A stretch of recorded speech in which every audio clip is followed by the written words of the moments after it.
Every year around June and July, there are lots of rumors and news about Apple's upcoming iOS. And around the same time, there is a beta version of their iOS which comes out especially for developers to try their apps on. This year, it's the time of iOS 13 and we have with us the iPhone XR in which we have installed the second beta version of Apple's upcoming iOS 13. This is Konak from Mashable India. Let's get to know all about iOS 13.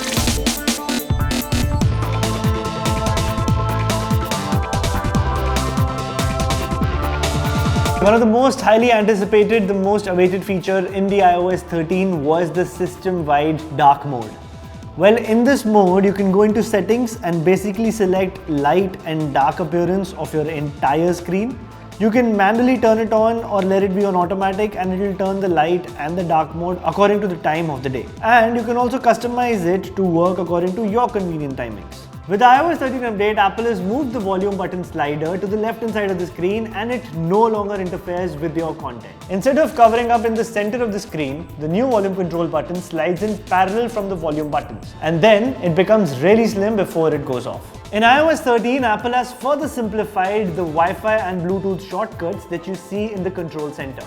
You don't need to open the settings app. Wi-Fi networks and Bluetooth accessories can be selected directly from the corresponding buttons within the control center. Androids have had these features from years and finally Apple decided to bring this feature on iOS as well.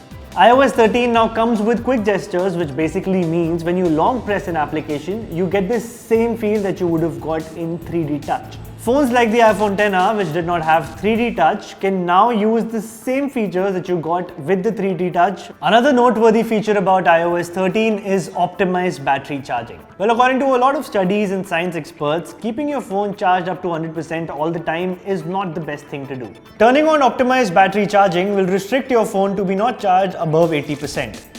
What this will do in return is basically reduce your battery's aging and will make sure that your iPhone battery lasts longer. In iOS 12, you can only use iMessage or Facetime in one designated number. However, in iOS 13, the service seems to be working on both the SIM cards.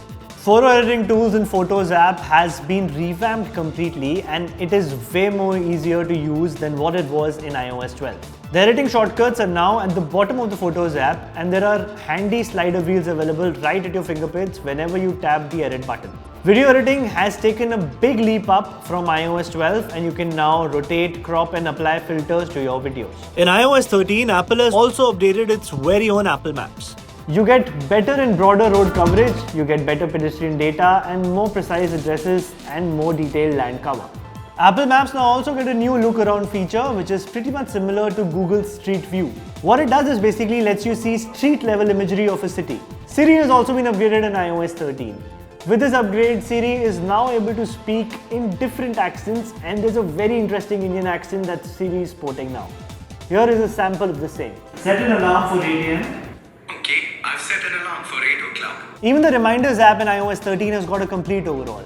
It is way more useful now and you don't need to download any of those third-party apps in order to set your reminders and figure out your to-do lists. It's pretty easy to keep a track of your reminders and there's a new toolbar which basically adds your time, date and location and also flags if there's something very important.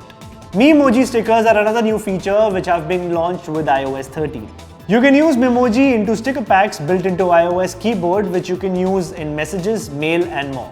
Another noteworthy addition to iOS 13 is the QuickPath Keyboard.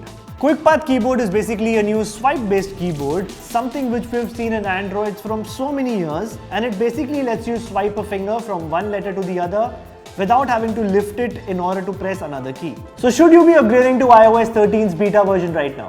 Well, honestly, I think you should wait for a little while before Apple officially releases the final version of iOS 13.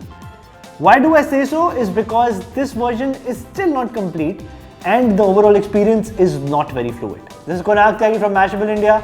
Stay tuned for more such videos.